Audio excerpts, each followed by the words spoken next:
nothing to do with me. He's the cool one. Elise in row H.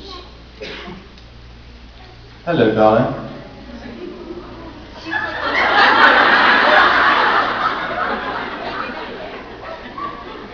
She would like to know, what was your favorite scene to film and why? Favorite scene? My favorite scene is still when Damon and Vicky are running around the Salvatore mansion, drinking each other, getting loaded, and Damon Dad! you know, Kayla Ewell in her underwear running around the Salvatore house, dancing and hanging off of, you know. With your shirt off and your abs out.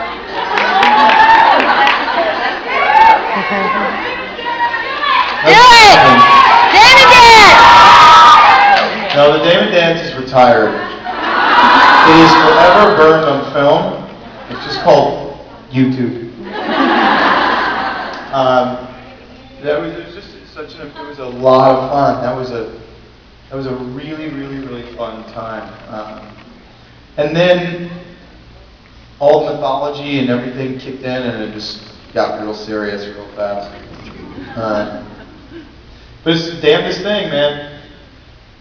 The market, or not even the market, but what resonates with people, I guess it's why Law and Order and CSI and all these big serialized shows do so well. It's the same formula every week, but I don't understand. For me, you would think it would be something that's completely new and different, but somehow our minds compartmentalize that this is the way to tell stories and we should watch it every single week. For us as a cast, and for me as an actor, my favorite Vampire Diaries episodes were the pilot to the 5th or 6th episode. But when you look at the numbers and how it tracked and the fan response, it was okay. But when all the mythological shit kicked in, is when you guys were like, yeah! And I just thought, wow, okay. So I had to say Moonstone 47 times in one episode. I want to jump off of a building. But having a blast and sucking from Kayla Ewell's neck and her wrists and dancing on stairwells half naked, that didn't track as well as Bonnie casting spells on Moonstone. But she's really hot. But I guess it's just different strokes for different folks. I mean, I guess it's just like different stories resonate with us, but it's been a very cool journey, like seeing what people respond to and what people don't. I've learned a lot. Little did I know, I'm wrong. It's just the two of us, babe. Trust me, if you had to say Moonstone again, you would want to jump off a building too. It was a pretty color though, that rock. Shamey? I believe it's Shamey in I-5. Where are you? Who just yelled awkward? That's funny. Nice to meet you. I'm Ian, by the way. What's that? I loved it. You gave me a really good squeeze. I appreciate that. I needed a hug.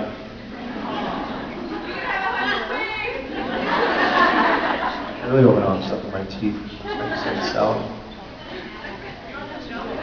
I'm good, thank you. Well, Shamey wanted to know, what is your biggest pet peeve? My biggest pet peeve. Why would I reveal Mean that? people. And all my cast members Mean are going to people. just... Yeah, mean people suck.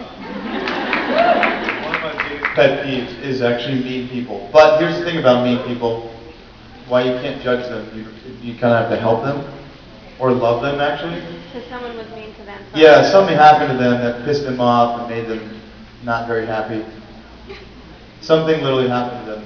And that's the compassionate way to look at it. I'm not saying it's right or everybody has to do it, but as I've gotten older and growing up a little bit, start to realize everybody is the way they are because of what happened to them in their lives.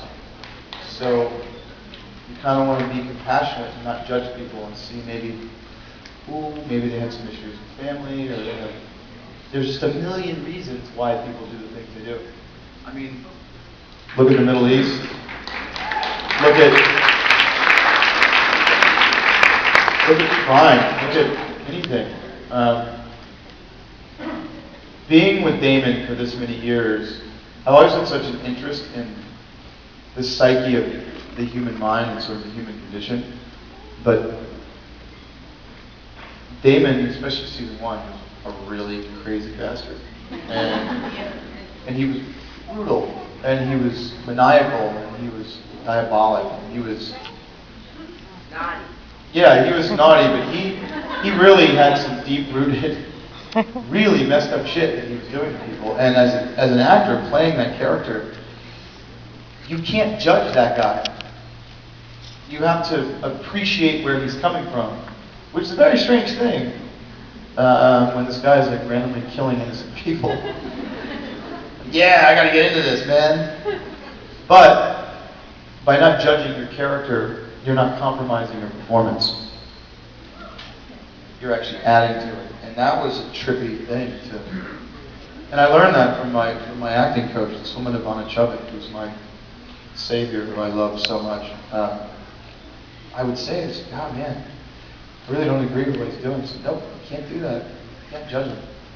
Okay? I'm just going to kill this 16-year-old girl and throw her out at the top of a tree. Woo. Do it with a smile on my face. And then you realize where Damon came from, and there's a lot of pain, guilt, and anger, and it's a very interesting. Human beings, it's a very interesting thing about that. Human beings, we use humor, which is what Damon does. We use humor as a medicine for pain. It's a Band-Aid. That's what humor is for us. That's what we use it for. Which, thank God we have it. So it's an interesting, it's a very interesting thing to kind of dive into. Rebecca in seat 29, row G. Thank you. Hi, Rebecca. Well, it's okay. The good thing is you wrote it down. You don't remember it. We can remind you of what it was.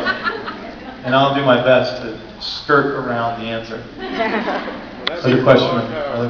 She wants to know what has been your favorite fan moment. Favorite fan moments? Oh my God, I have them all the time. I'm having one right now. Are you kidding? Sitting in a room full of women?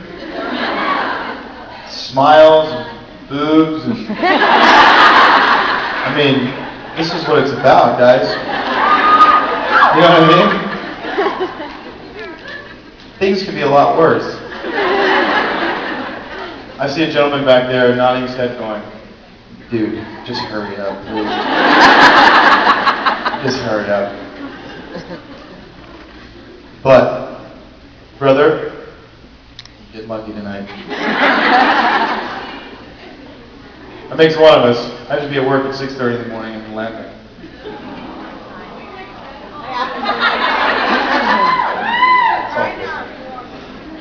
Caroline in T12. Caroline? Where you at, girl? There she is.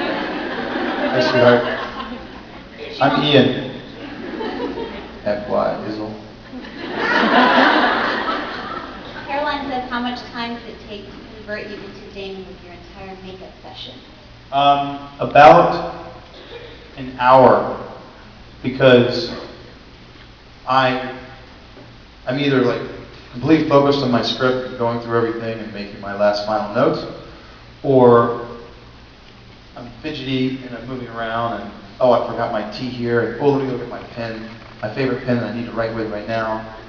And it's so funny. Our hair and makeup team, they're just so phenomenal. But the guy that does all of our hair, his name is Danielle. And in Espanol, Danielle. And I just watch him in the mirror sometimes, and he just goes with the flow. I And this guy could literally cut my hair while I'm on a conference call, passionately describing something, and I'm moving around and shaking my head. This guy could literally cut my hair while I'm moving. It's a trip. I don't envy them at all. PC Mario? Hello. She wants to know, have you done any of your own stunts, and are there any that you haven't done that you want to do? I've done a lot of my stunts. I don't do them so much anymore, particularly on the show. Last year, no, year 3, so season before last, I tore my ACL in half during a stunt. That was fun. But what's crazy is it was a 3/4 tear of the anterior cruciate ligament. Not fun. And I did it during a stunt. Paul Wesley said I was a complete wussy. Because I was complaining, because when I picked this guy up, instead of just throwing him over my shoulders, I pivoted like that and went. You could hear it. He heard it, like in the air. And I sort of crumbled, and I thought, ooh, that can't be good. But I'm going to get it, man. I got it. Let's do it again.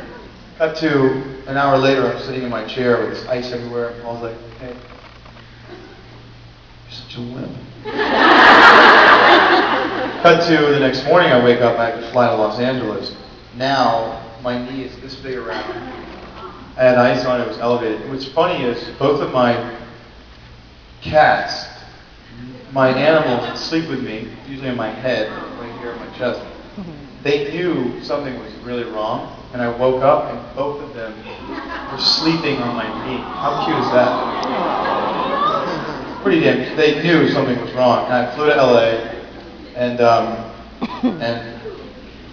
went to see a doctor, did all the MRIs. Said, yep, it's done, man. 3/4 tear, and I didn't have surgery. You don't have to get surgery all the time. I did this thing called prolozone.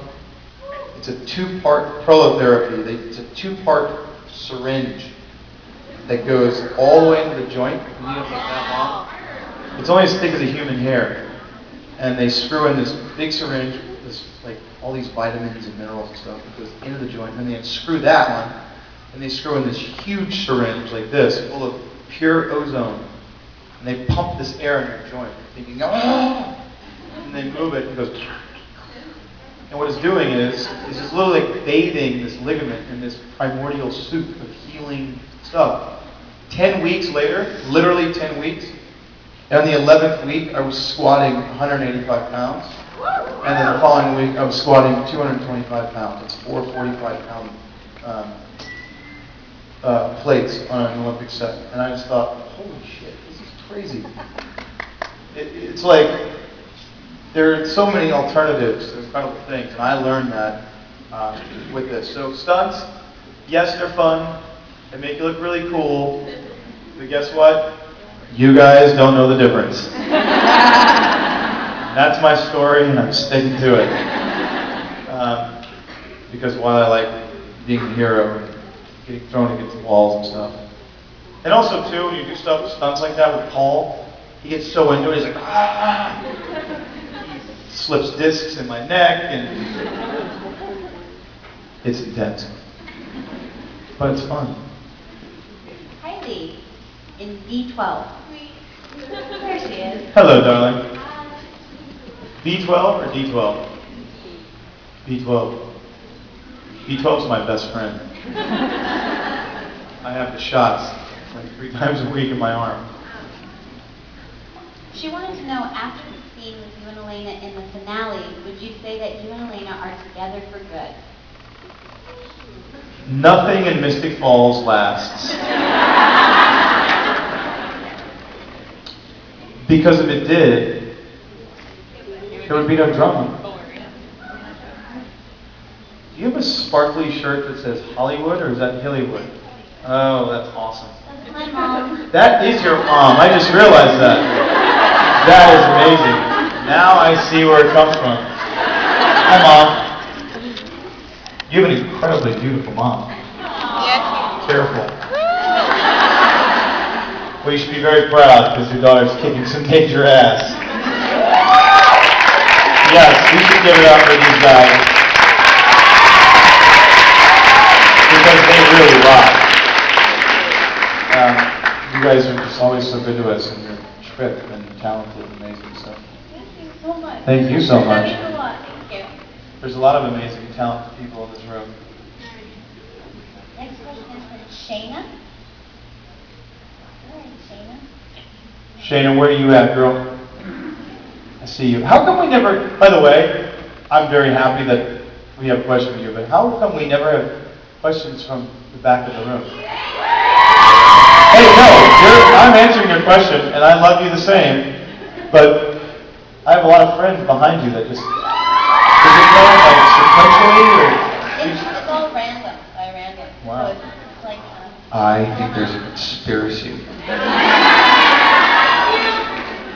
well, Shayna wants to know, where would you see yourself in life if you weren't an actor? I would have probably gone into some kind of international, into a business, some sort of import, probably, and then created the resources to stop working completely, and I would have spent I would have been a marine biologist. I'd be living in some island with like 5 rescued golden retrievers. Studying marine life and figuring out how to save it. But when I was about 10 years old, one of my parents' friends said, when I told them that's what I wanted to do, they said, well, that's interesting, but this is to a 10-year-old. And I'm glad they said this. So they said to me, while looking down, holding like a little pony Budweiser that they had in the 80s, he said, well, let me ask you this question.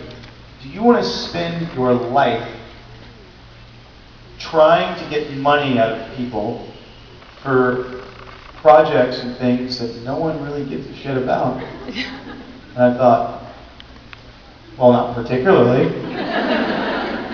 And then I realized, cut to